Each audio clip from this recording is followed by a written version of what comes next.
जब लग गुरु मिले न साचा, तब लग गुरु करो 10 पांचा। क्या गुरु बदल सकते हैं? क्या गुरु बदलने से पाप लगता है? अध्यात्म के इस मैदान में आखिर सही गुरु कौन है? गीता जी में वर्णित तत्वदर्शी संत कौन है?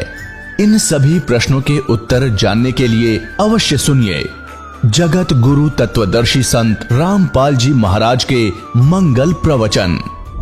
अब देखो, वो आर्य समाज के लोग जो परमात्मा को निराकार मानते हैं और एक देशीय नहीं मानते और वेदों को सत्य मानते हैं। अब वेद क्या प्रमाण देते हैं? अपने आंखों से पढ़े हैं। ये है ऋग्वेद मंडल नंबर 9, 10 इकट्ठा ही अनुवाद है। प्रकाशक है सार्वदेशी कार्य प्रतिनिधि सभा, महर्षि सिद्धांत भवन, रामलीला मैदान, नई दिल्ली 2। ये आर्य भाषा भाष्य है। Prince offset printers 1510 Pataudi house, Daryaganj, नई दिल्ली से। और ये प्रथम ही सूक्त है, ये प्रथम सूक्त है। और ये प्रथम मंत्र में आप देखिएगा, इसमें लिखा है सोम माने हे परमात्मा। यह परमात्मा के विषय में चल रहा है इनका जानकारी। ऋग्वेद मंडल नंबर 9, सूक्त नंबर 1, मंत्र नंबर 9 में यह स्पष्ट कर दिया है। उस ये देखो, अभी अधन्या, अधन्या माने अहिंसनीय, अभी माने सर्प सब प्रकार से। अभी अधन्या, अधन्या माने बिना दनाई, अभी माने पूर्ण रूप से। जाके संग बैल नहीं लागा, वो कुंवारी गाय बछिया। देनु माने गाय। संस्कार देखिएगा, अभी अधन्या उत्सृणंती धेनव शिशुम, सोम इद्राय पातवे, ये 9 में। तो इम माने उस, सोम स्वभाव वाले श्रद्धालु पुरुष को, अमर परमात्मा को। ये सोम माने अमर परमात्मा को, पुरुष माने परमात्मा को, जो शिशु रूप में प्रकट होता है। शिशुम रूप में जो प्रकट होता है, इन्होंने कुमार अवस्था में ही अभी अधन्या यानी कति पूर्ण रूपेण अंटज बिना धनाई, यानी अभी माने सब प्रकार से, अधन्या माने बिना धनाई, यानी गाय को हम बिना धनाई कहते थे, भैया धनाई नहीं से गाय। तो अभी अधन्या माने कंवारी गायें, गौएं तृप्त करती है। यहाँ पर जो गायें नए दूध ना हुई हो, गर्भ ना धारण किया हो, उसको कहते हैं ये बिना धनाई है। अधन्या बिना धनाई एक लोकल लैंग्वेज, अपनी लैंग्वेज में हमारे, और वही क्योंकि हमारे सबकी भाषा के अंदर किसी ना किसी भाषा का कोई शब्द अवश्य मेल खाता है। तो अधन्या, अधन्या माने बिना दनाई, यानी जो सांड ने टच ना करी हो। अब यह धन्या का अर्थ होता है बिल्कुल अछूत, छुई भी ना हो। इसका अर्थ है कि वो परमात्मा जब शिशु रूप धारण करके प्रकट होता है और लीला करता है, धीरे धीरे बड़ा होता है, बचपन से ही बड़े बड़े विद्वानों के छक्के छुड़ा देता है। वो उस तत्व ज्ञान को सुनाने के लिए ही आता है। उस गीता अध्याय नंबर 4 के श्लोक नंबर 32 में जिसके विषय में कहा है कि उस सचिदानंद घन ब्रह्मण मुखे, सचिदानंद घन ब्रह्म के मुख से उच्चारित वाणी में वो कंप्लीट स्पिरिचुअल नॉलेज होता है। उसको तत्वदर्शी संतों के पास जाकर समझ। तो ये तो प्रमाण आपने मिला कि परमात्मा जब शिशु रूप धारण करके आता है तो उसकी परवरिश की लीला कुंवारी गायों से होती है। या वही कौन से भगवान के जिनको हम भगवान मानना करते, तो उनमें किसी एक का दिखा दो उदाहरण, राम का, श्री कृष्ण का, या श्री विष्णु का, श्री और किसी भी देवता का, या कोई जिनको 9 अवतार मानते हैं या 25 अवतार मानते थे, या कोई पीर पैगंबर का दिखा दो, या लीला जो दास आपको वेदों में प्रमाणित करा। अब उनकी जीवनी में 600 वर्ष पहले जो दाता ने लीला की थी, जो करता ही ऐसी है, प्रत्येक युग में वो दिखाते हैं। ये है कबीर सागर।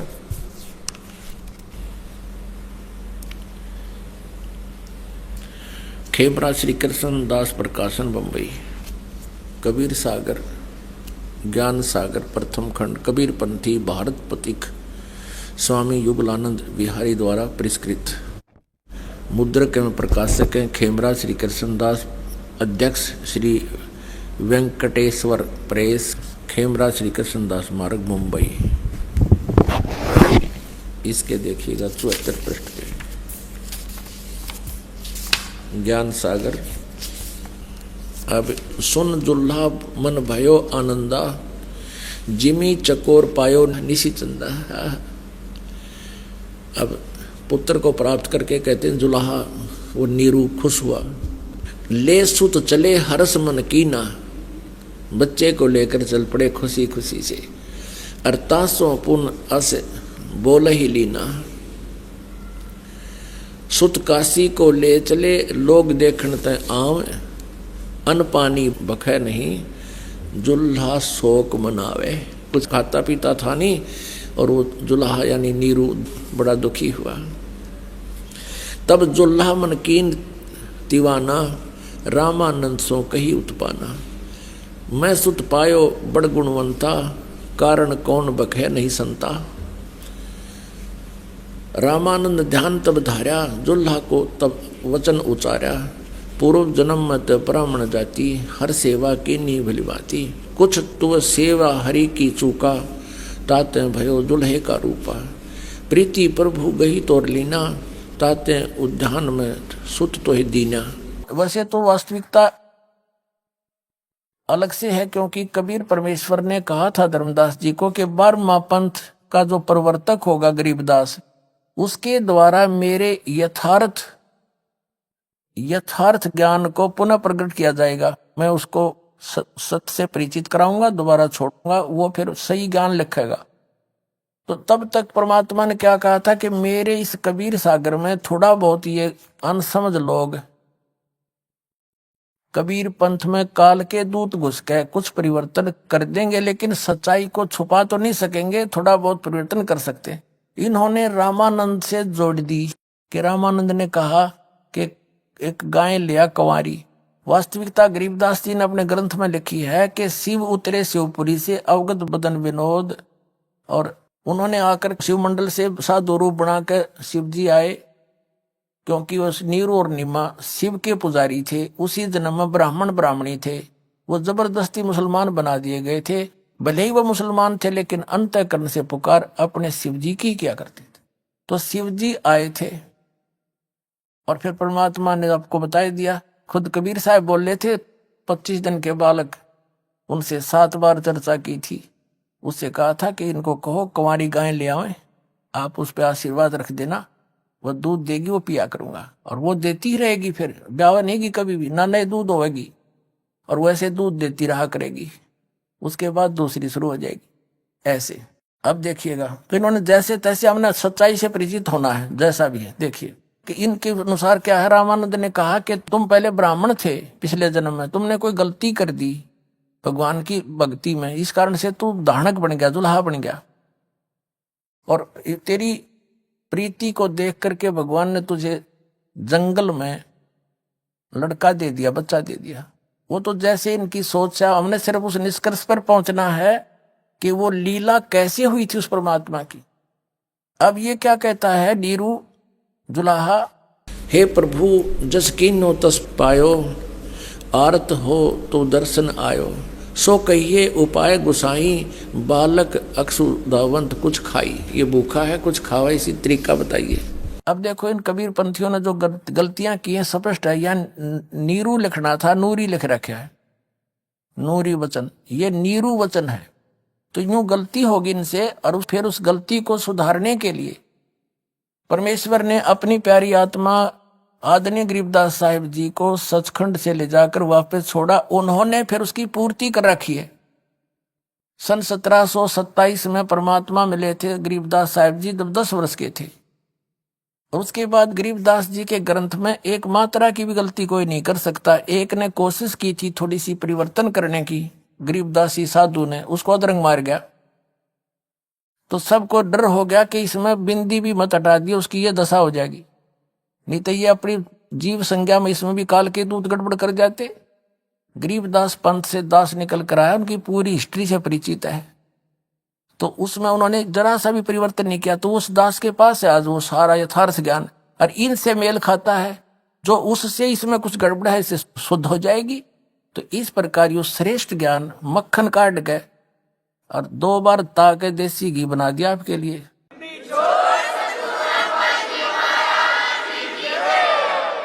हे प्रभु जस कीन्हो तस पायो, आरत हो तो दर्शन आयो। सो कहिए उपाय गुसाई, बालक अक्षुदावंत कुछ खाई। ये भूखा है कुछ खावा, इसी तरीका बताइए। रामानंद अस युक्ति उचारा, तुम सुत कोई ज्ञानी अवतारा। उसने बताया कि तुम्हारा बेटा कोई आम व्यक्ति नहीं है, ये कोई विद्वान पुरुष का अवतार है। बचिया जाही बैल नहीं लागा, सोले ठाड करो ते ही आगा। कि एक बछिया ले आओ जिसका बैल ना लगा हो, अर्थात जो कभी भी नए दूध ना हुई हो, धनाई ना हो, यानी बैल ने टच ना करी, अर्थात कंवारी। दूध चले ते थनते दूध धरो छिपाई, अक्षुदावंत जब होवे ता कह देव खवाई। जुल्हा एक बछिया ले आवा, चलो दूत को मरम न पावा। चलो दूत जुल्हा हरसाना, राख छिपाई कहो नहीं जाना। बालकों के साथ खेल रहा है और वो दूध वो कबीर परमात्मा पी रहे हैं। आज का जो सत्संग का उद्देश्य था पुण्यात्मा, अभी तक तक भूमिका बनी है जो दास बताना चाहा था कि आप सतलोक से आए हुए हो, आपसे गलती बन गई, उस गलती को सुधारने के लिए एक चांस दे दिया दाता ने आपको, मनुष्य शरीर या बिचली पीढ़ी। अपने आत्माओं, इस अध्यात्म ज्ञान से आपको एक तो ये पता लगेगा कि आप कौन हो। अब जैसे आज तक जितने संत पंथ से यूं कहा करते थे भाई आत्म ज्ञान हो गया, इन आत्म ज्ञान का पता नहीं क्या होता है। और आत्म ज्ञान हो गया तो उसे लाभ क्या होगा जब तक परमात्म ज्ञान नहीं होगा। आत्म ज्ञान तो यूं हो गया कि हम जीव हैं। अब वो आत्म ज्ञान भी ना था, इनको आत्म ज्ञान भी दास ने कराया कि आत्मा माने अपने बारे में जानकारी होना, हम कौन है या क्यों फंस रहे हैं। अब आपको आत्म ज्ञान कराया और परमात्म ज्ञान करा दिया। आत्म ज्ञान तो ये हो गया कि आप जिस सतलोक में रहा करते थे यहाँ के वासी नहीं हो, आप कौन हो, कहां से आए हो, यहाँ क्यों कष्ट उठा रहे हो, ये है आत्म ज्ञान। और परमात्म ज्ञान ना हो तो इस आत्म ज्ञान तक के पता क्या फायदा हुआ इसका। तो परमात्म ज्ञान यानी परमात्मा कौन है, कैसा है, उसका कहां प्रमाण है, ये सिद्ध कर दिया कबीर इज गॉड। वेदों में प्रमाण और उनकी लीला में प्रमाण, सदग्रंथों में प्रमाण। तो कहते हैं कूप की छाया कूप के माही, ऐसा आत्मज्ञान ना जैसे कुएं की छा और कुएं तक सीमित है, उसका बाहर कोई बेनिफिट नहीं। तो कहते आत्मज्ञान तो तुम्हारा ऐसा है, कूप की छाया कूप के माही, ऐसा आत्मज्ञान ना। और मोक्ष प्राणी लहत नहीं जब तक परमात्मा नहीं जाना। तो आपको आत्मज्ञान भी सही हो गया, उन्हें आत्मज्ञान नहीं पता था कौन हो तुम। कोई जीव ब्रह्म है, कोई आत्मा से मिल जाए जैसे बूंद समंदर में कहाँ मिल जाती है, कख नहीं पता, साधना क्या है। और परमात्म ज्ञान who is God, Kabir is God, और वो मिला कैसे, वो 3 मंत्र का जाप आपको बता दिया। तो ये आत्म और परमात्मा दोनों ज्ञान करा दिए।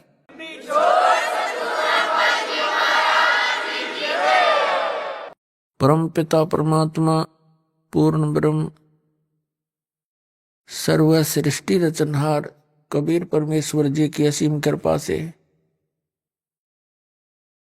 आप सभी पुण्यात्माएं सत्संग सुनने के लिए उपस्थित हुए। सत्संग में आने से इस जीव को ज्ञान होता है, तू कौन है, यहां किस लिए तू ये जन्म और मर रहा है, तुझे ये मालूम नहीं अगले क्षण में क्या हो जाए। और फिर भी आप इतने निश्चिंत होकर के यहाँ बैठे हो, सत्संग में आने से इस प्राणी को ज्ञान होता है कौन से कर्म मानव के करने योग्य हैं, कौन से ना करने योग्य। फिर मानव जीवन का क्या उद्देश्य है, ये ज्ञान होता है कि मनुष्य जीवन किस लिए प्राप्त हुआ है। फिर उद्देश्य से परिचित होकर के ये प्राणी उस परमात्मा के पाने के लिए तड़प उठता है, क्योंकि इसको अभी तक यथार्थ ज्ञान नहीं हुआ था। काल भगवान जिसके लोक में हम रह रहे हैं, ये एक नंबर का विलियन है, ये खलनायक है। आप फिल्मों में देखा करते हैं जो खलनायक की रोल करता है वो कैसा व्यक्ति होता है। वो तो एक सिंपल रोल करता है, ये रियल में कर रहा है। इसने हमारे परम पिता को बुला दिया, इसने परमात्मा का नामो निशान मिटा दिया, अपने आप को ये भगवान सिद्ध करके बैठ गया। और फिर इसके काल के दूतों ने, नकली संतों ने, ज्ञानहीन प्राणियों ने श्री ब्रह्मा, श्री विष्णु, श्री शिव जी को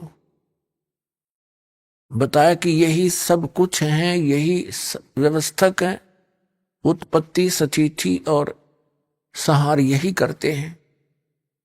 ब्रह्मा जी को तो कुछ एक बता ही देते हैं कि ये इसकी मृत्यु होती है, इसका कुछ समय निर्धारित है जीवन का।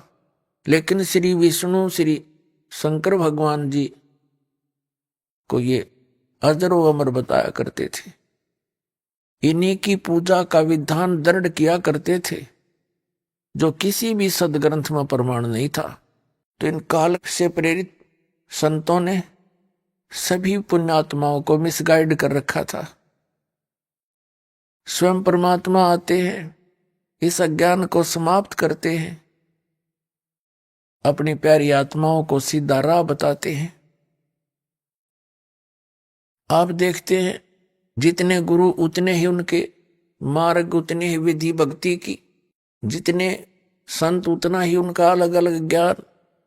ये सारा कारण क्या है, इस काल भगवान ने सबको भ्रमित कर रखा है। इसने भ्रमित क्यों कर रखा है?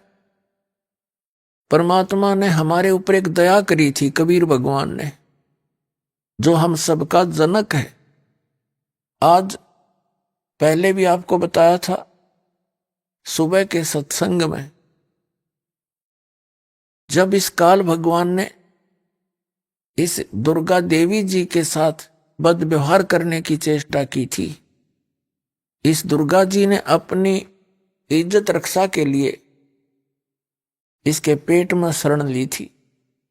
परमेश्वर ने, कबीर देव जी ने, सत्य पुरुष ने इस ज्योति निरंजन को इसके 21 ब्रह्मांड समेत वहां से निकाल दिया था, साथ में दुर्गा जी को भी।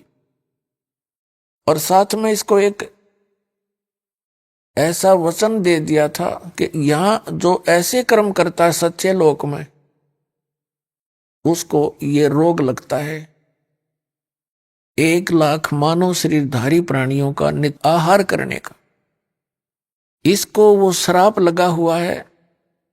1 लाख मानव शरीरधारी प्राणियों का ये नित्य आहार करता है। उसके लिए इसने अपने तीनों पुत्रों की, रजगुण ब्रह्मा, सतगुण विष्णु, तमगुण शिव जी की ड्यूटी ला रखी है। इनको एक एक गुण से युक्त कर दिया। ना श्री ब्रह्मा के बस की बात, ना विष्णु के, ना शिव की। इनके अंदर से एक ऐसी रेंज निकल रही है, रेज, ऐसी किरणें निकल रही हैं जो इसके अंतर्गत इस 3 लोक में, पृथ्वी लोक, पाताल लोक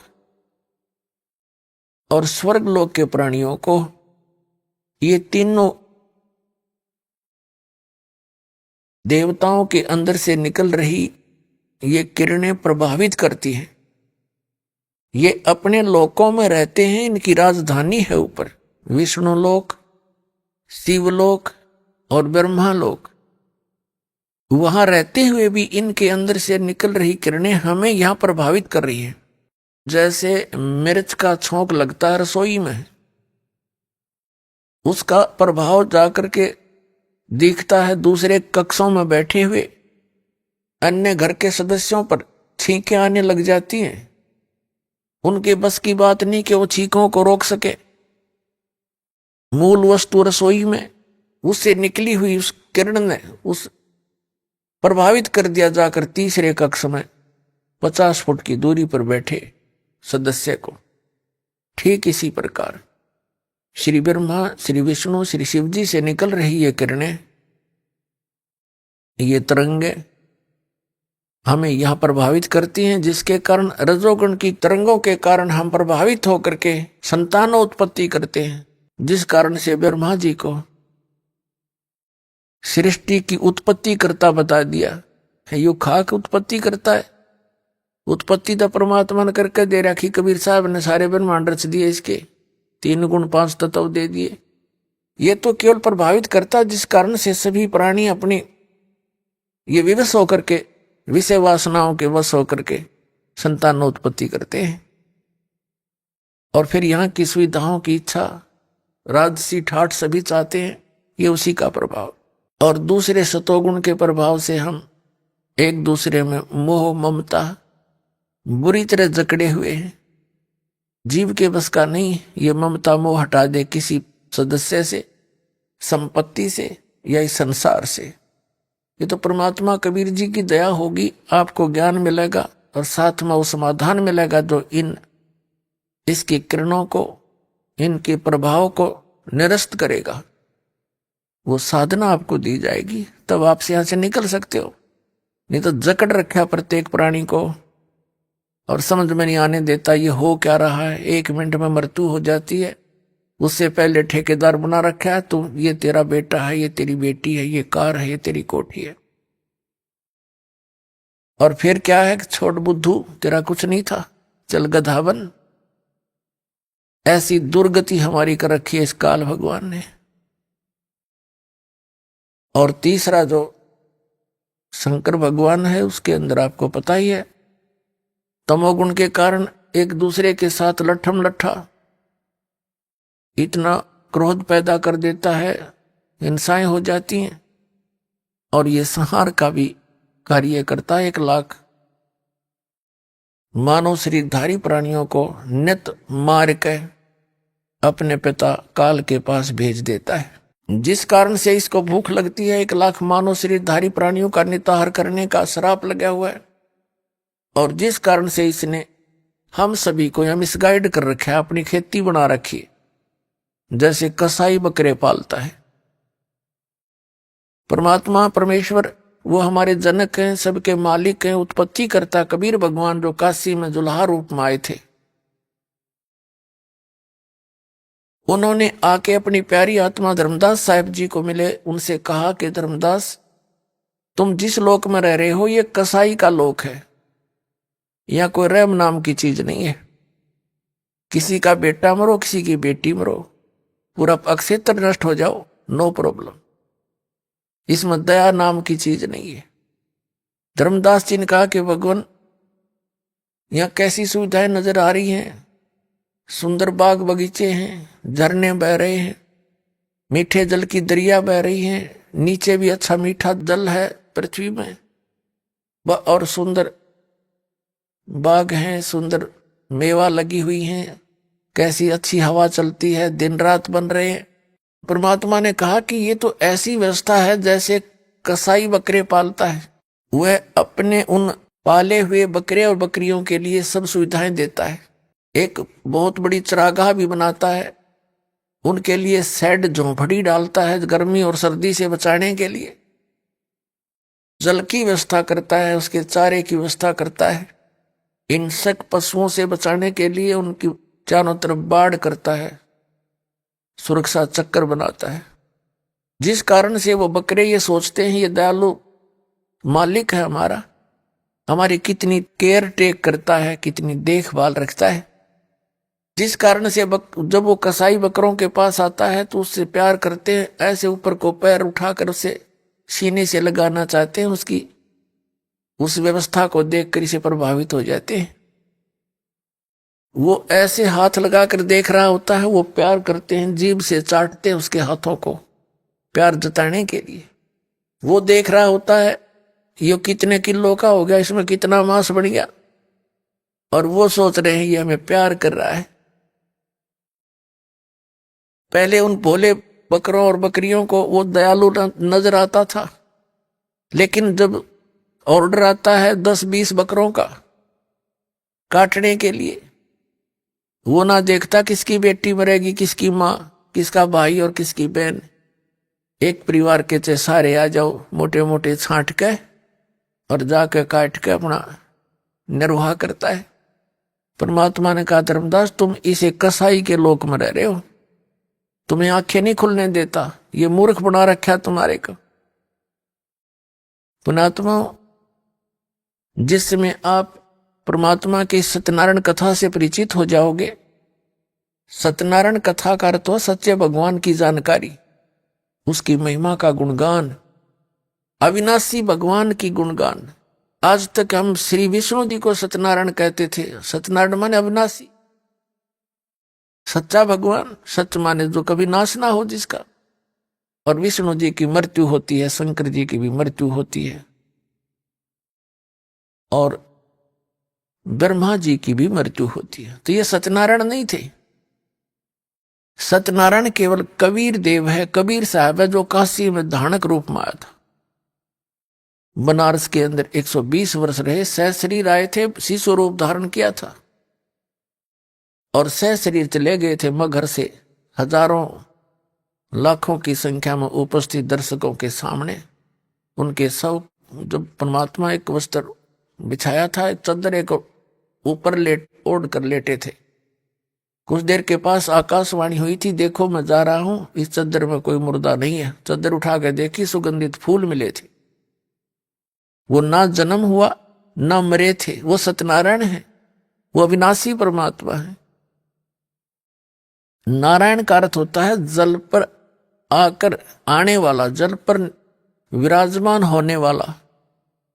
परमात्मा एक लीला प्रत्येक युग में करते हैं, सतलोक से चलकर आते हैं, सहशरीर आते हैं, और कमल के फूल पर, वो सरोवर के अंदर जल के ऊपर आकर विराजमान होते हैं, जिस कारण से वास्तव में नारायण वो परमात्मा है, कबीर जी। तो जब आपके यह सत्यनारायण कथा समझ में आ जाओगी, क्योंकि ये प्रथम बार सुनता है, कोई दूसरी बार सुनता है, और जिन्होंने खूब सुन रखी है उनका समझ में अच्छी तरह आ चुका है।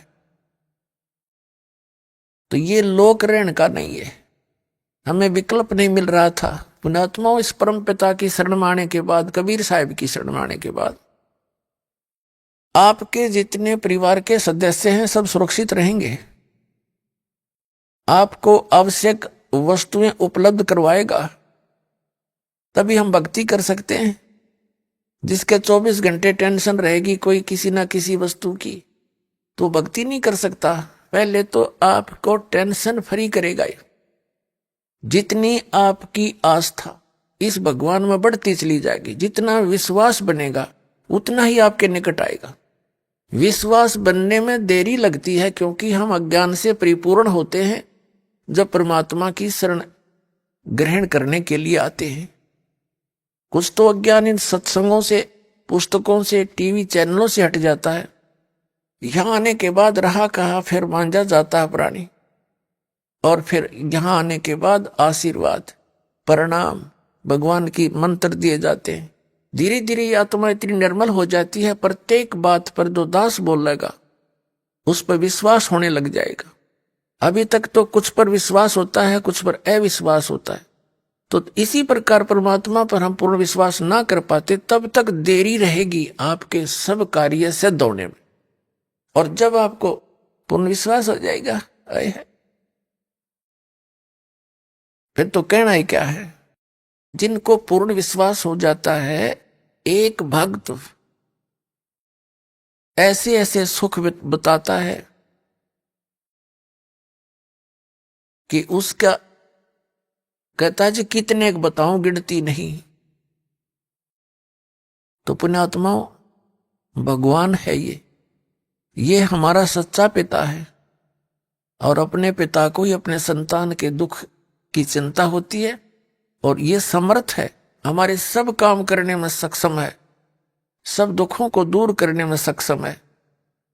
ये समर्थ परमात्मा है। इस पर विश्वास करके देखो पूर्ण हृदय से, फिर देखना सारे काम ठीक हो। तो आप जब तक यहां रहोगे, आपको अपना परिवार, आपके बच्चे, भाई बहन, माता पिता सभी प्रिय लगते हैं, और इसकी शरण में आने के बाद आपको ये सब, आप इनके साथ रहोगे जब तक आपका सतलोक गमन नहीं होगा। और यदि आप परमात्मा की शरण में नहीं हो, प्रिय तो पहले भी फिर भी लगते, और 1 मिनट में मृत्यु हो जा किसी भी प्रिय बेटे की या बेटी की, टक्कर मारते रह जाओ, वो प्रिय लगो चाहे ना लगो फिर।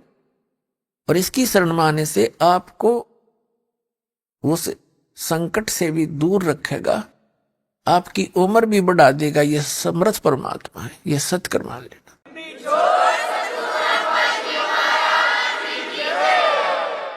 जैसे आदरणीय स्वामी रामानंद जी, जो कबीर परमात्मा ने उनको इस यथार्थ ज्ञान से परिचित कराया था, ज्ञान से बहुत कुछ ज्ञान दिया, उनको बहुत कुछ समझ में आया। फिर उन्होंने एक समस्या उनके सामने आई कि बच्चा, मैं 104 वर्ष की उम्र का हो चुका हूं, और 16 वर्ष की आयु से मैं इस मार्ग पर लगा था, श्री राम और श्री कृष्ण की गुण गाने, विष्णु जी के गुण गाने में, इन्हीं की भक्ति करता हूं, विष्णु जी को इष्ट मानता हूं, स्वर्ग जाने का टारगेट बना रखा है। तब परमेश्वर ने कहा था कबीर जी ने कि स्वर्ग में कितने दिन रहोगे स्वामी जी। बुद्धिमान ब्राह्मण था, विद्वान था, इतना तो ज्ञान था। कहा था कि बच्चा, क्योंकि उस समय परमात्मा कबीर जी लीला में आयु 5 वर्ष के थे, और स्वामी रामानंद जी 104 वर्ष के वृद्ध हो रहे थे। तब परमात्मा ने कहा आप कितने दिन रहोगे स्वर्ग के अंदर, विष्णु जी के लोक में, जिसको आप इतना प्यार करते हो, विष्णु जी को। तब उसने कहा, क्योंकि बुद्धिमान थे, कहा बच्चा, जितना मेरा पुण्य होगा, भक्ति की जितनी कमाई होगी, उसके आधार से वहां समय निर्धारित किया जाता है। परमात्मा ने कहा उसके बाद कहां जाओगे पता नहीं। परमात्मा ने कहा मैं बताता हूं कहां जाओगे, इसके बाद आप नरक में जाओगे, कबीर साहब ने कहा। और नरक के बाद फिर 83 लाख योनियों में जाओगे, कुत्ते और गधे बनोगे, और तेरा भगवान विष्णु भी मृत्यु को प्राप्त होगा। फिर कहां जाओगे? ब्रह्मांड पूरा नाश होगा, तब कहां जाओगे? अब 104 वर्ष का विद्वान पुरुष कहलाता था अपने आप को। उस समय वर्तमान के अंदर तत्कालीन समय में स्वामी रामानंद जी 1 नंबर के विद्वान माने जाते थे, वेदों, गीता और पुराणों के। और वो 104 वर्ष का वृद्ध ऐसे मुंह खुला का खुला रह गया जब कबीर परमात्मा ने यह वचन उनके सामने बोला, फिर कहां जाओगे तुम? मुंह फटा का फटा रह गया 104 साल के वृद्ध का। तो परमात्मा ने कहा मैं बताता हूं, एक सतलोक है ऊपर, आपके वेद भी बताते हैं। तो रामानंद जी ने कहा जी हमने तो अभी तक वेदों में स्वर्ग तक ही पढ़ा है। परमात्मा बोले कि तुमने पढ़ा ही नहीं है, तुम एक दूसरे की सुनी सुनाई दंत कथाएं सुना रहे हो। तुम निराकार बताते हो परमात्मा को, और वहां साकार है भगवान। तो परमात्मा ने कहा कि तुमने वेदों को पढ़ा ही नहीं, पढ़ा तुम्हारी समझ में नहीं आया। तो परमात्मा ने सारा कुछ बताया कि उस वेद में ऐसे देखिए, उस वेद में ऐसे देखिए। तो कहने का भाव यह है कि रामानंद जी के सामने एक समस्या आ गई कि हे कबीर जी, मैं 104 साल का वृद्ध हो गया, सारा जीवन गया मेरा इस भक्ति में। अब ना पता मेरा जीवन 2 वर्ष का है, 3 वर्ष का है, 6 महीने का है। अब मेरे साथ कहीं ऐसा ना बन जाए मैं घर का रहूं ना घाट का। आपके अनुसार बताए मार्ग पर लगूं, कहीं मेरी वो पिछली भी जाती रहे और आगे कुछ बन पाए नहीं, मेरी मृत्यु हो जा। परमात्मा कबीर जी ने कहा कि स्वामी जी, जिस भगवान का संदेशा मैं लेकर आया हूं वो इतना समर्थ है कि आपकी उम्र भी बढ़ा देगा, और जो साधना आप कर रहे हो 50 वर्ष, 100 वर्ष से, 80 वर्ष से, 90 वर्ष से, ये तो आपने संख्यों बार कर ली, वह तो करो चाहे ना करो। कोटि जन्म तन भर मत होगे, कुछ ना हाथ लगा रे, कुकर सुकर खरबया बोर, कौआ हंस बुगारे। कोटि जन्म तू राजा की, न मिटी न मन की आशा, भिक्षुक हो के दर दर घूम्या, ये मिला ना निर्गुण रासा। इंद्र कुबेर ईश की पदवी, ब्रह्मा वरुण धर्म राया, विष्णुनाथ के लोक को जाके तो फिर भी वापस आया। असंग जन्म तन मरत्या होगे, जीवित क्यों न मरे रे, द्वादश मध्य महल मठ बोरे, बोर न दे धरे रे। दो जक बेस्त सभी तैं देखे, राजपाट के रसिया, तीन लोक से तरपत नहीं, ये मन भोगी खसिया। सतगुरु मिले तो इच्छा मेटे, पद मिल पदे समाना, चल हंसा उस लोक पठाऊं, जो आदि अमर अस्थान। चार मुक्ति जहां चंपी करती, माया होरी दासी, दास गरीब अभय पद पर से, वो मिले राम अविनाशी।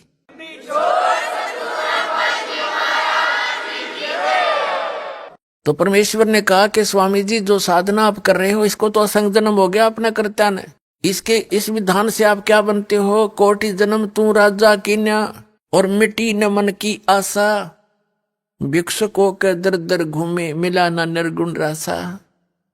कोटि जन्म तू राजा कीन्या, होय होय, कहते करोड़ जन्म राजा भी बन जाते हो इन साधनाओं से। और फिर इंद्र कुबेर ईश की पदवी,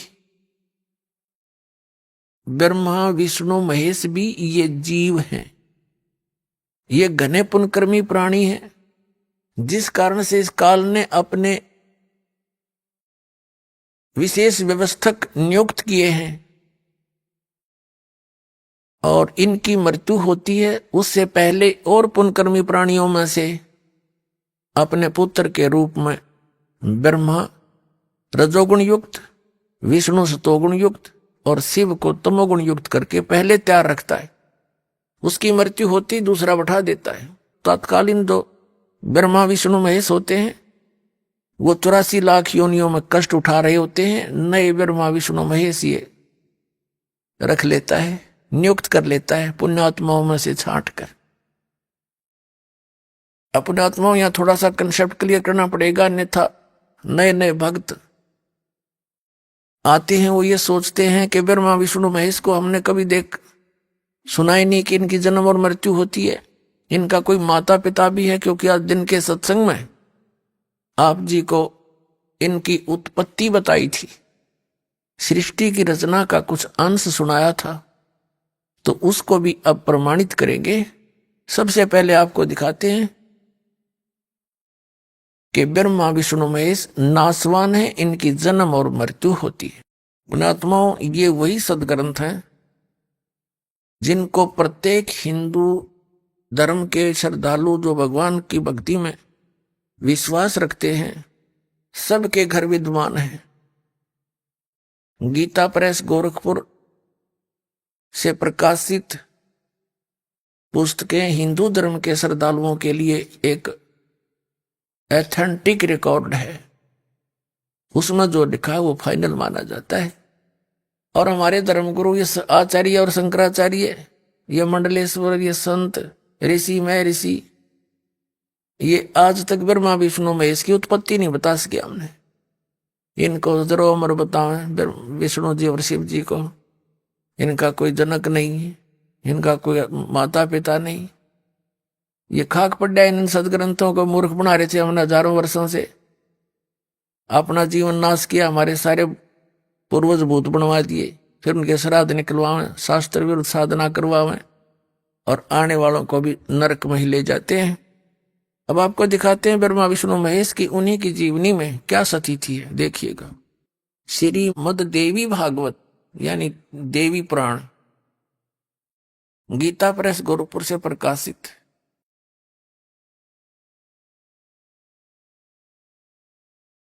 संपादक हनुमान प्रसाद पोदार, चिमनलाल गोस्वामी,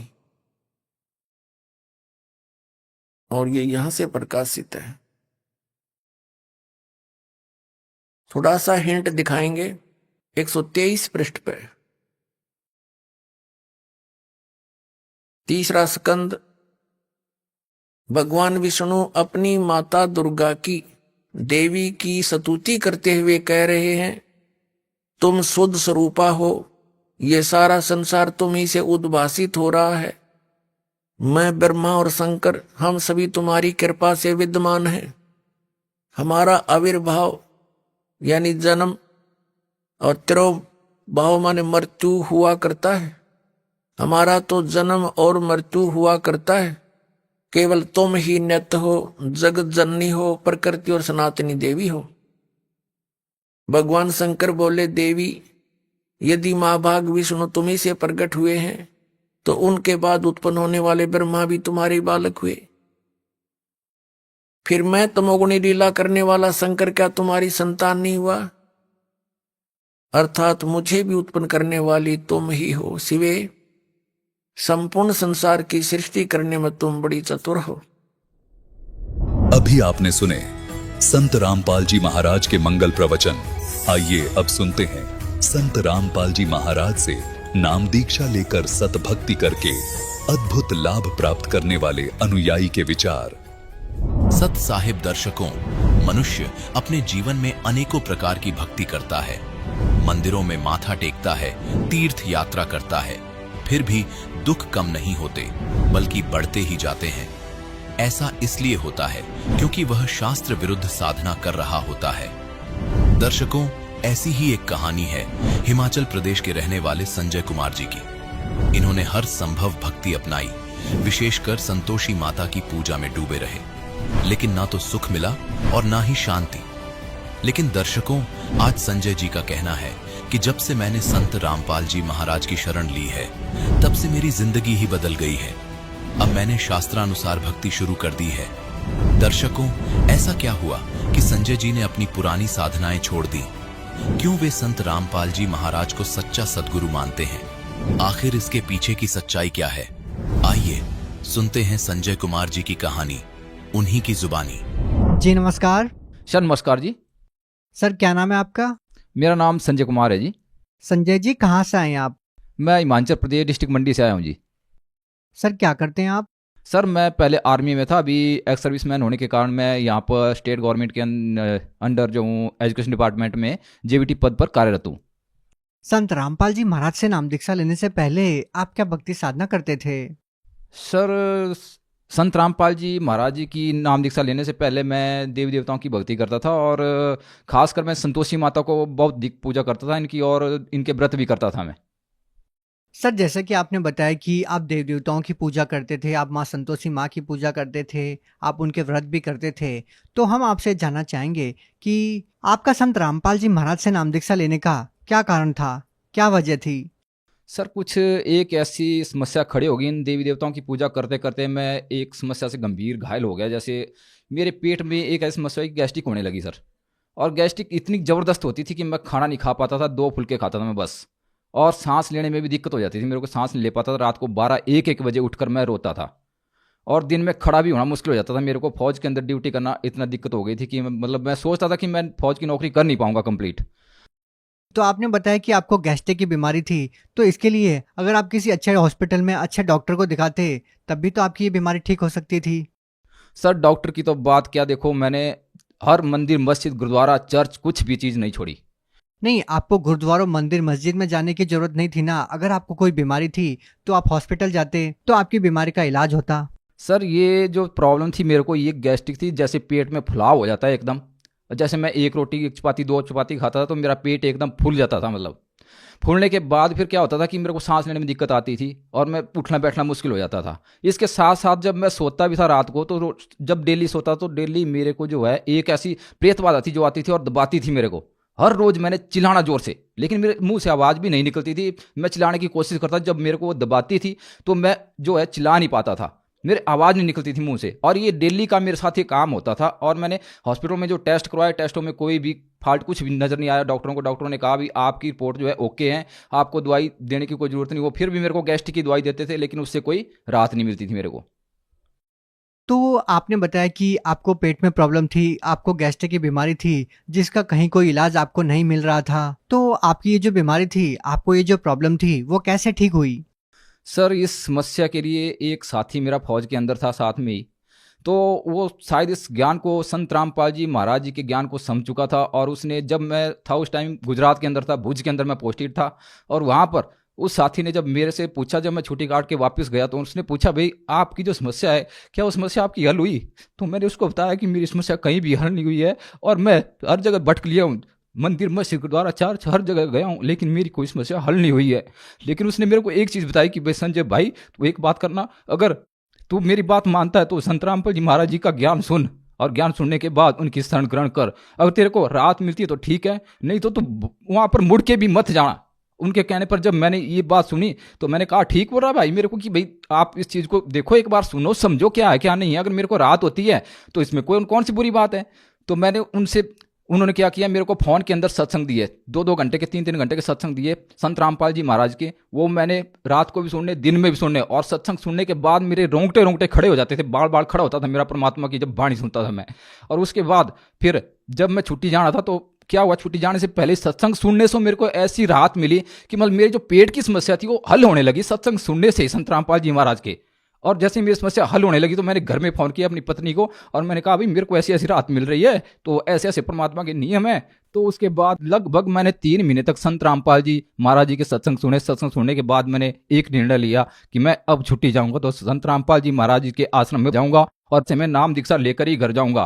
और उसके बाद मैंने छुट्टी लिया। छुट्टी लेने के बाद मैं वहाँ से रेवाड़ी गया, रेवाड़ी से मैंने हिसार गया, हिसार से मैं फिर सीधा वहाँ बरवाड़ा पहुंचा। और बरवाड़ा से मैंने क्या किया, जाते ही संत रामपाल जी महाराज जी से नाम दीक्षा ली। संजय जी, जैसे कि आपने बताया कि आपकी पेट की जो बीमारी थी, जो काफ़ी लंबे समय से चली आ रही थी, वो संत रामपाल जी महाराज जी के सत्संग सुनने मात्र से ठीक हो गई। तो सबसे पहले तो अभी हम आपसे ये जानना चाहेंगे कि संत रामपाल जी महाराज जी से नाम दीक्षा लेने के बाद क्या आपको इसके अलावा भी कोई लाभ मिला? सर, लाभ तो इतने मिले परमात्मा की दया से, संत रामपाल जी महाराज की दया से, कि मैं गिनाता जाऊंगा तो गिनाता जाऊंगा, समय कम पड़ जाएगा उसके लिए। क्योंकि देखो, एक तो मेरी समस्या हल हुई जो कहीं भी नहीं हो रही थी, इस देश के कोने कोने में नहीं हो रही थी। मैं इन समस्याओं को अपनी, देखो, गवर्नमेंट हॉस्पिटल, जोनल हॉस्पिटल मंडी में, सरकारी हॉस्पिटल में दिखाया था। उसके बाद मैंने कमांड हॉस्पिटल चंडीगढ़ में दिखाया, और यहाँ मंडी में हमारा एक मांडव हॉस्पिटल है प्राइवेट, वहाँ पर भी दिखाया मैंने, लेकिन मेरे को कोई भी राहत कहीं नहीं मिली है। उसके बाद देखो, एक तो मेरे को परमात्मा की रजा, संत रामपाल जी महाराज की दया से मेरी ये समस्या हल हुई। दूसरी समस्या मैं आपको बताता हूँ, मेरी पत्नी जो है उसको थायराइड की प्रॉब्लम हो गई, और थायराइड प्रॉब्लम इतनी बढ़ गई थी कि डॉक्टर ने बताया था उसको, उसके मैंने टेस्ट करवाया चंडीगढ़ कमांड हॉस्पिटल में, और उसके बाद मैंने पीजीआई में भी उनके टेस्ट करवाए। लेकिन डॉक्टर का जवाब क्या मिला कि भाई जब तक जिएगी तब तक दवाई खाएगी। लेकिन उसने दवाई ले ली, दवाई खाना शुरू कर दी, और दवाई खाते खाते उसको 2-3 महीने हुए थे कि उसने दवाई खाना अपने आप बंद कर दी। मैंने संत रामपाल जी महाराज से उसको नाम दीक्षा दिलवाई, और उसने क्या किया, दवाई खाना बंद कर दी। उसने कहा मेरे को उल्टी आने लगी दवाई खाने से। अब वो परमात्मा की भक्ति करने लगी। उसके बाद जब मैं दूसरी बार छुट्टी आया तो मैंने उसको पूछा भी आप दवाई खाते हैं? तो उसने कहा मैं दवाई खाना बंद कर दी है। मतलब क्यों? कि मेरे को जो है उल्टी आने लगती है दवाई से। तो मैंने कहा संत रामपाल जी महाराज का एक चमत्कार और देख। फिर हमने क्या किया, हम हॉस्पिटल में गए। हॉस्पिटल में जाने के बाद हमने जो है फिर से थायराइड का टेस्ट करवाया उसका, और थायराइड का टेस्ट करवाने के बाद जो है डॉक्टर को रिपोर्ट दिखाई तो डॉक्टर ने कहा भाई थायराइड है नहीं। मैंने उसको पूछा, मैंने सर दवाई खानी है या नहीं खानी है? तो उन्होंने कहा भाई आपको दवाई खाने की जरूरत नहीं है, थायराइड बिल्कुल नहीं है, बराबर है, आपका बिल्कुल रिपोर्ट ओके है। तो वही दिन है, उस दिन से आज तक तकरीबन 10 साल हो गई है, हमने कोई भी दवाई नहीं खाई है, दवाई खाना बंद कर रखी है, और परमात्मा संत रामपाल जी महाराज की रजा से बिल्कुल ठीक है। और तीसरा लाभ, मेरा बेटा था 1.5 साल का था, 1.5 साल के बाद उसकी किडनी में प्रॉब्लम आ गई, पेशाब रुक गया उसका, और उसको चंडीगढ़ कमांड हॉस्पिटल में एडमिट किया। एडमिट होने के बाद डॉक्टर ने उसका ऑपरेशन किया। ऑपरेशन होने के बाद उसकी जो है सर्जरी हुई अंदर, और डॉक्टर ने कहा भाई इसको 15-17 साल तक जो है दवाई कंटिन्यू खानी है। लेकिन हमने जब संत रामपाल जी महाराज जी से दीक्षित हुए तो हमने जो है बच्चे को दवाई खाना धीरे धीरे बंद कर दिया और आज वो बेटा जो है +1 में पढ़ रहा है और बिल्कुल ठीक है, उसको कोई दवाई की जरूरत नहीं है, बिल्कुल बिना दवाई के बिल्कुल फिजिकल फिट है वो। और लाभ आगे ऐसे ऐसे हैं, देखो सर कि संत रामपाल जी महाराज की दया से घर में जो कलह क्लेश बना रहता था, आपस में छोटी छोटी बातों में झगड़ा, आपस में खींचातानी, वो सब कुछ खत्म हो गया और परमात्मा की दया से घर में बिल्कुल शांति है और सभी मिलजुल कर प्यार से रहते हैं और परमात्मा की भक्ति करते हैं और अपने बढ़िया से चल रहा है अभी सब कुछ। सर संत रामपाल जी महाराज की दया से देखो, मैं जब रिटायर आया फौज से यहाँ पर, तो आने के बाद जो है मेरे को संत रामपाल जी महाराज की कृपा से मैंने ट्रेनिंग भी की, देखो ट्रेनिंग करवाई परमात्मा संत रामपाल जी महाराज ने, और उसके बाद मेरे जितने भी टेस्ट थे सभी निकाले और निकालने के बाद मेरे को यहाँ पर आने के बाद भी दोबारा से जॉब मिली है। संत रामपाल जी की कृपा है महाराज की, है कि जो मेरे को आने के बाद यहाँ पर भी हर सुख सुविधा मिली है और परमात्मा की वजह से भक्ति भी बढ़िया कर रहा हूँ अभी। सर क्या आप कोई नशा भी करते थे? सर नाम दीक्षा लेने से पहले मैं क्या नशा करता था, मेरे घर में सबसे अधिक नशा करते थे मेरे पिताजी। देखो बीड़ियों के 10-10 बंडल पी जाते थे दिन में, और उसके बाद वो शराब पीते थे और मांस खाते थे और आपस में घर में क्लेश बना रहता था। और मैं भी ऐसे ही नशे में था, जब फौज में ड्यूटी करता था तो फौज में ही मैं नशा कर लेता था, जैसे गुटखा खाना, सिगरेट पीना, और यहाँ तक कि गांजा तक पिया है मैंने, और दारू भी पी लेता था। लेकिन संत रामपाल जी महाराज की कृपा से जब मैंने नाम दीक्षा ली, नाम दीक्षा लेने के बाद जो है मेरी समस्याओं का हल होता चला गया और घर में सुख शांति और बढ़िया से काम चल रहे संत रामपाल जी महाराज की कृपा से। और अब हमारे घर की स्थिति बहुत बढ़िया हो गई है। अब हम संत रामपाल जी महाराज की कृपा से जो है इन नशे की तरफ तो हमारा ध्यान भी नहीं जाता, देखना तो दूर की बात है। और मेरे पिताजी भी बहुत अधिक नशा करते थे, आज वो संत रामपाल जी महाराज की कृपा से ठीक है, बिल्कुल नशे की तरफ बिल्कुल भी उनका ध्यान नहीं है और देखते भी नहीं है। हमारे घर में कोई भी बच्चे से लेकर बड़े तक कोई भी नशे की तरफ नहीं है, कोई भी हाथ नहीं लगाता है और कोई लाता भी नहीं है घर के अंदर। सर जिस तरह से आपने बताया कि पहले आप भी नशा करते थे, आपके पिताजी भी नशा करते थे, और जैसे ही आप लोगों ने संत रामपाल जी महाराज से नाम दीक्षा ली है, आप सबने नशा करना छोड़ दिया, तो ऐसा संत रामपाल जी महाराज जी आप लोगों को क्या बताते हैं? इसके लिए क्या कोई दवाई या जड़ी बूटी दी जिसको लेने के बाद आप लोगों का नशा छूट गया? सर ऐसा कुछ नहीं है, जड़ी बूटी कुछ नहीं है। संत रामपाल जी महाराज का शास्त्र अनुकूल ज्ञान है, जिसके अंदर श्री मद्भगवत गीता, वेद, पुराण, हर शास्त्रों का ज्ञान है और शास्त्रों के आधार पर ही भक्ति मार्ग बताया जाता है। और संत रामपाल जी महाराज ऐसी भक्ति देते हैं जिससे इन बुराइयों से जो है छूटते चले जाते हैं, इनकी तरफ जो है ध्यान बिल्कुल भी नहीं जाता है। तो सर हम आपसे ये जानना चाहेंगे, जो लोग आपकी तरह नशा करते हैं और वो चाहकर भी नशा नहीं छोड़ पा रहे हैं, तो क्या वो भी आपकी तरह संत रामपाल जी महाराज से नाम दीक्षा लेंगे तो क्या उनका भी नशा छूट जाएगा? सर आजकल की जो समाज की युवा पीढ़ी है, देखो नशे के चक्कर में इतनी पड़ी हुई है, जो नशा छुड़ाने के लिए जो है लोग कहाँ कहाँ जाते हैं, नशा मुक्ति केंद्र में भी जाते हैं, हर जगह भटकते हैं, लेकिन किसी का नशा छूटता नहीं है। लेकिन संत रामपाल जी महाराज की शरण में आने के बाद जो अगर सही मर्यादा में रहकर भक्ति करेगा तो उसको वही फायदे मिलेंगे जो हमारे को मिले। जैसे हम नशे से ग्रस्त से, हमारा नशा छूटा, हमारे को सुख शांति मिली, घर में क्लेश जो है दूर हुए और हर चीज में हमारे को क्या हुआ कि फायदा होता चला गया। संजय जी आपने बताया कि संत रामपाल जी महाराज से नाम दीक्षा लेने के बाद आपकी बीमारी भी ठीक हुई और आपका नशा भी छूट गया। देखिए सर, हिंदुस्तान को संतों की भूमि कहा जाता है, तो क्या आपको नहीं लगता कि अगर किसी और संत से आप नाम दीक्षा लेते तब भी आपको इतने सारे लाभ मिल सकते थे?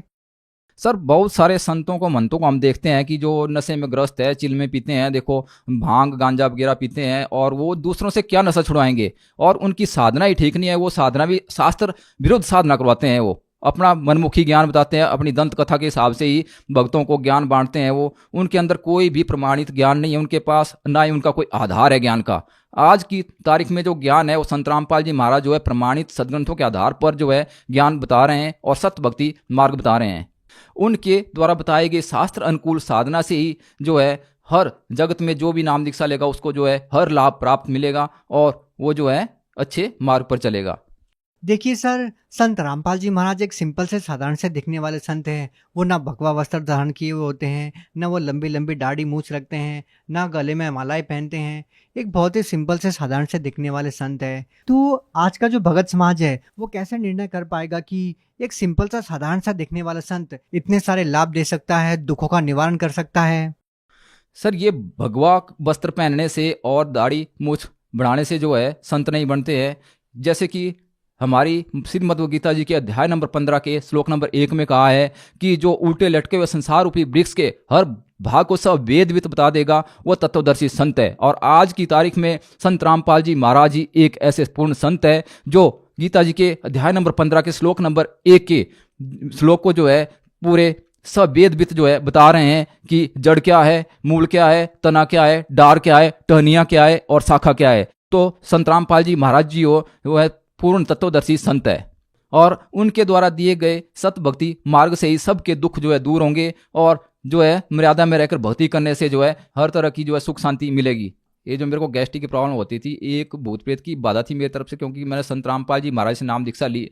तो देखो इसके लिए तो मैं इतना भटका कि मतलब मंदिर, मस्जिद, गुरुद्वारा, चर्च, मंदिर तो हमारे हिमाचल प्रदेश में बहुत है, दुनिया भर के हैं, हर जगह मैंने जो है भटका हूँ इसके बारे में, मेरे को राहत मिले, लेकिन नहीं मिली। उसके बाद मैं श्रीनगर में अनंतनाग के अंदर जो हूँ पोस्टेड था आरआर के अंदर, और वहाँ पर मैंने मौलवियों से भी तावीज़ वगैरह लिए, मस्जिद में गया, उनसे मैंने बहुत कुछ कोशिश की कि मैं ठीक हूँ, लेकिन मेरे को कोई राहत नहीं मिली। उसके बाद चर्च मेरी फिरोजपुर में पोस्टेड था, तो फिरोजपुर में मैं चर्च में भी गया, वहाँ पर भी मैंने बहुत कुछ टाणे मिणे किए, लेकिन कुछ नहीं हुआ।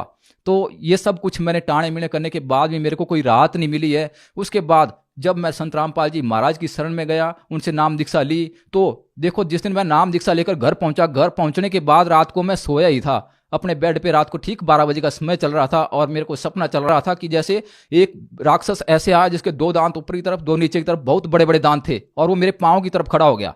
पाँव की तरफ खड़ा हुआ तो एक साइड में मेरे जो है ब्रह्मा विष्णु महेश तीनों खड़े हो गए।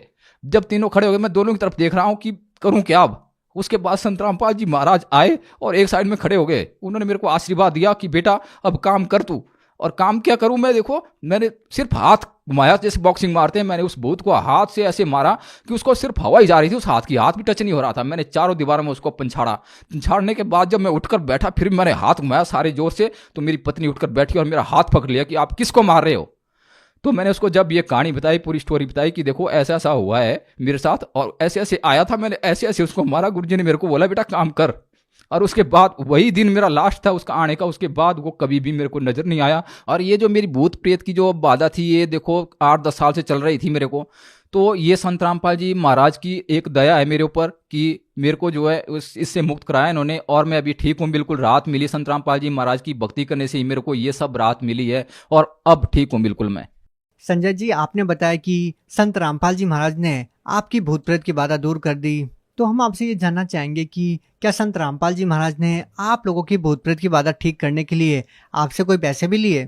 सर मैं बताना चाहता हूँ आपको कि संत रामपाल जी महाराज जो है एक साधारण व्यक्ति नहीं है, वो पूर्ण परमात्मा के स्वरूप में आए हुए हैं, और वो सिर्फ एक आशीर्वाद मात्र देने से ही अपने भक्तों को, अपने बच्चों को जो है सुख और शांति देते हैं। उनको बिल्कुल हर लाभ मिलता है, हर फायदा मिलता है उनके आशीर्वाद मात्र से ही। और जब से मेरे को संत रामपाल जी महाराज जी ने आशीर्वाद दिया है, तब से मेरी भूत प्रेत की बाधा तो दूर हुई और घर के अंदर भी बिल्कुल सुख शांति, और अब हम अच्छे से भक्ति करते हैं परमात्मा की वजह से। घर में ऐसा कोई भी कष्ट नहीं आता है जो हमारे को हानि पहुंचा सके। संजय जी, हम आपसे ये जानना चाहेंगे कि जो लोग आज भी भूत प्रेत की बाधाओं से परेशान हैं, उन लोगों को आप क्या संदेश देना चाहेंगे, क्या कहना चाहेंगे? सर मैं उन लोगों से प्रार्थना करना चाहता हूं कि जो लोग भी भूत प्रेत इन बाधाओं से ग्रस्त है, आप भी एक बार संत रामपाल जी महाराज जी के ज्ञान को सुने, समझें और संत रामपाल जी महाराज जी की शरण को ग्रहण करें। और आपकी भी जो भी आपकी भूत प्रेत की बाधा है, जो भी आपके कष्ट है, जो भी आपकी बीमारियां हैं जो कहीं भी ठीक नहीं हो रही हैं, मैं आपको दावे के साथ कहता हूं कि आपकी ये जो समस्या है सारी संत रामपाल जी महाराज जी के एक आशीर्वाद मात्र लेने से जो है ठीक हो जाएगी, और आप जो है बिल्कुल सुखी हो जाओगे और आपको अच्छा भक्ति मार्ग मिलेगा। ये जो लोग संत रामपाल जी महाराज से नाम दीक्षा लेना चाहते हैं, वो उनसे नाम दीक्षा कैसे प्राप्त कर सकते हैं? सर संत रामपाल जी महाराज जी से नाम दीक्षा लेने के लिए आप सोशल मीडिया प्लेटफॉर्म पर जाइए और वहाँ पर यूट्यूब पर या फेसबुक पर जो है आप संत रामपाल जी महाराज सत्संग को सर्च कीजिए, और सर्च करने के बाद सत्संग के नीचे जो है एक पट्टी चलती है, पट्टी के ऊपर कॉन्टैक्ट नंबर होता है, उस कॉन्टैक्ट नंबर से आप बात कीजिए। बात करने के बाद आपको नज़दीकी नामदान केंद्र पर जो है जाने के बाद आप जो है नाम दीक्षा ले सकते हैं, क्योंकि आजकल हर डिस्ट्रिक्ट के अंदर जो है जगह जगह पर संत रामपाल जी महाराज जी के नामदान केंद्र खुले हुए, आप नज़दीकी से नज़दीकी नामदान केंद्र पर कांटेक्ट करके जो है नाम दीक्षा ले सकते हैं। जी बहुत बहुत धन्यवाद आपका। सर नमस्कार।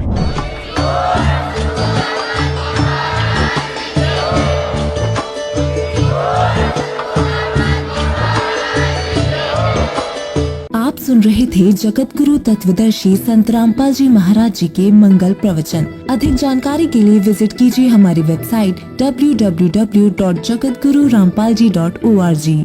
संत रामपाल जी महाराज जी के शुभ आशीर्वाद से पूरे विश्व भर में 500 से भी ज्यादा नाम दीक्षा केंद्र हैं, जिन पर संत रामपाल जी महाराज जी द्वारा ऑनलाइन निशुल्क नाम दीक्षा दी जा रही है। अपने नजदीकी नाम दीक्षा केंद्र का पता करने के लिए संपर्क करें 822288